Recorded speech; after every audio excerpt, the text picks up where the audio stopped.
یہ وہی مسجد اقصی ہے. یہ 1931 کی بات ہے. اب ذرا ظاہر اپنے دماغ میں تازہ کیجئے کہ 28 مئی 1998 ہے اور اس کے بعد پاکستان جو ایک مسلمانوں کی پہلے سب سے بڑی ریاست تھی اب دوسری بڑی ریاست ہے, اس کو اللہ تعالیٰ نے اپنے فضل خاص سے نوازا اور 28 مئی کو پاکستان نے ایٹمی دھماکہ کیا. اور وہ پاکستانی کہ جو پہلے دنیا میں سر جھکا کر چلتے تھے ایٹمی دھماکے کے بعد سر اٹھا کر چلنے لگے.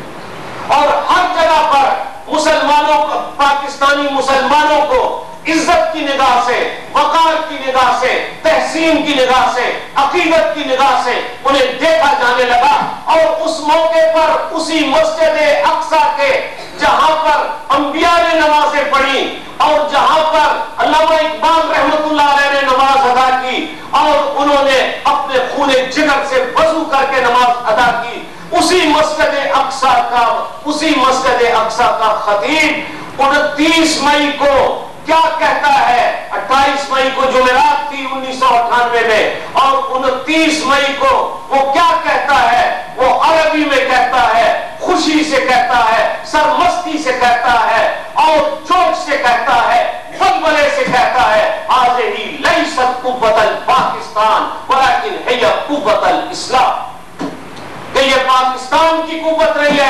ایٹمی دھماکہ, یہ پاکستان کی صلاحیت نہیں, یہ سارے عالم اسلام کی صلاحیت ہے. اور اس کے بعد پوری دنیا میں مسلمان, پاکستان کے مسلمان ایک رول ماڈل بن گئے, پاکستان کے مسلمان ایک مثال بن گئے, ہر کوئی ہماری طرف دیکھنے لگا. لیکن ساتھ جو ہے وہ اس کے بعد 1999 سے ہماری تنزلی کا, ہماری پستی کا, ہماری گراوٹ کا اور ہمارے جو ہے وہ نیچے جانے کا ایسا سفر شروع ہوا ہے کہ جیسے پہاڑ سے پتھر لڑکتا ہے اور پھر وہ سنبھل نہیں سکتا جب تک کہ وہ اسفل السافلین میں نہ پہنچے.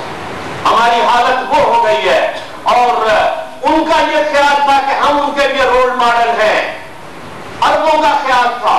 عربوں کا یہ تھا کہ پاکستان ان کے لیے مثال ہے, وہ پاکستان کی طرح ترقی کریں گے, پاکستان اسلام کا قلعہ بھی بنے گا, پاکستان ایٹمی قوت بھی بنے گا, پاکستان اقتصادی قوت بھی بنے گا. لیکن ہمارا حال کیا ہے؟ بقول ڈاکٹر خورشید رضوی, دو گام پر تم خود سے بچھڑ جاتے ہو خورشید, دو گام پر تم خود سے بچھڑ جاتے ہو خورشید, اور لوگ سمجھتے ہیں تمہیں راہبروں میں. اور علامہ اقبال رحمت اللہ ہے, یہ اللہ کا فضل خاص ہے کہ علامہ رحمت اللہ ہے بالعموم جن مقامات کی انہوں نے بڑے جذبات کے ساتھ سیاحت کی اور جن مقامات پر وہ گئے وہاں پر اللہ نے اس فقیر کو بھی جانے کی سعادت نصیب کی. اور میں بھی مسجد قرطبہ, مجھے بھی حاضری کی توفیق ملی. علامہ رحمت اللہ علیہ نے تو آواز بلند وہاں پر آذان کہی تھی اور اذان کے بعد وہ انہوں نے 2 نوافل ادا کیے اور بعض روایات کے مطابق اتنے سوچ سے, اتنے جذبے سے اور اتنے بلبلے سے انہوں نے وہ نوافل ادا کیے کہ بعد میں وہ بے ہوش ہو گئے. اور اسی روایت کے مطابق پھر بعد میں آپ کو بھی معلوم ہے کہ علامہ نے نظم بھی کہی اور میں نے بھی نفل ادا کیے. لیکن اس وقت تک یہ مسجد قرطبہ کنیسہ میں بدل چکی ہے اور لوگ ایک طرح سے سیرگاہ کے طور پر وہاں آتے ہیں, فارغ ایک ستون کے پیچھے ہو کر 2 نوافل حاصل کر ادا کرنے کی مجھے بھی سعادت نصیب ہوئی. اور وہیں پر مشہور جو دریائے واد الکبیر ہے وہاں پر کھڑے ہو کر علامہ رحمت اللہ علیہ نے نئی نسل کو, ان نوجوانوں کو اور ان درخشاں ستاروں کو مخاطب کرتے ہوئے یہ اشعار فرمائے ہیں. آب روان کبیر تیرے کنارے کوئی,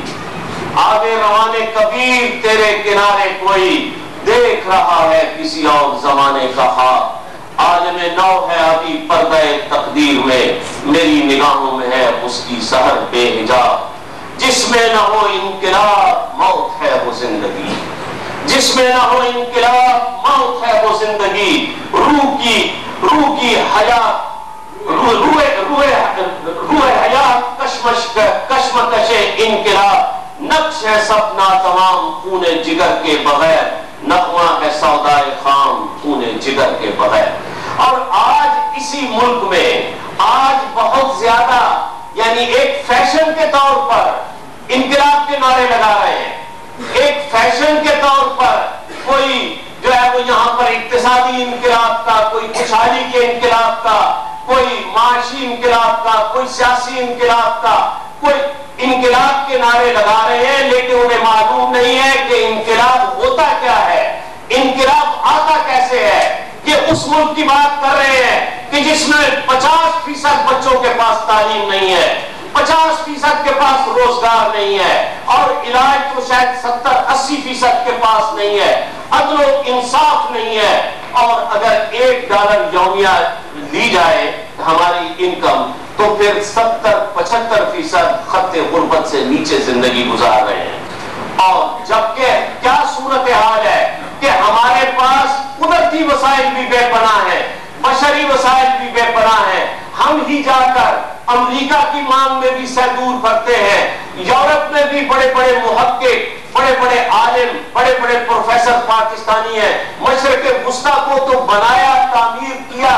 اور اس کے ماتھے کا جھومر پاکستانی ہے، اور حالت ہماری اپنی ہم نے کیا بنا رکھی ہے کہ اس کشکول گدائی لے کر پوری دنیا میں پھر رہے ہیں، اور جبکہ اللہ کی کیا نعمتیں ہیں، دوسری بڑی نمک کی کان ہمارے پاس، 5ویں بڑی سونے کی کان ہمارے پاس، 5ویں بڑی کوئلے کی کان ہمارے پاس، 7ویں بڑی تانبے کی کان ہمارے پاس، دنیا کی 7ویں بڑی ایٹمی قوت ہم، اور اس کے بعد کوئلے سے ہی بجلی پیدا کرے تو 1 صدی تک وہ کافی ہے، یعنی اس کے صرف ایک حصے سے کالا باغ ڈیم کہ جو ہم نے اپنی مردود اور منحوس سیاست کی بھیٹ چڑھا دیا ہے، ونڈ ملز ان کو ہی شروع کر دیں تو ہم کئی ملکوں کو بجلی سپلائی کر سکتے ہیں، لیکن ہماری بدقسمتی یہ ہے کہ ہم ایک استحصالی دائرے کا شکار ہیں، اور انقلاب کی باتیں کرتے ہیں، جیسا میں نے پہلے عرض کیا، سیاسی انقلاب، معاشی انقلاب، معاشرتی، یہ سارے فیشن ہیں، فیشن کی بات ہے۔ انقلاب اس وقت تک نہیں آ سکتا جب تک کہ انقلاب فکری انقلاب نہ ہو، اور یہاں کی ساری سیاسی جماعتیں وہ موروثیت کا شکار ہیں، وہی باپ کے بعد بیٹا، بیٹے کے بعد پوتا، اور جو ہے اس طرح کی کوئی نئی بات نہیں، نیا خیال نہیں، اور انتہائی ادب کے ساتھ کہوں گا جہاں تحریک اسلامی کے لوگ موجود ہیں کہ خود تحریک اسلامی پاکستان میں جمود کا شکار ہو چکی ہے۔ مولانا مودودی رحمت اللہ علیہ نے تو کہا تھا کہ کسی کی بات کو بھی اس وقت تک نہ مانو جب تک کہ خود تحقیق نہ کر لو، جب تک کہ خود اپنی ریسرچ نہ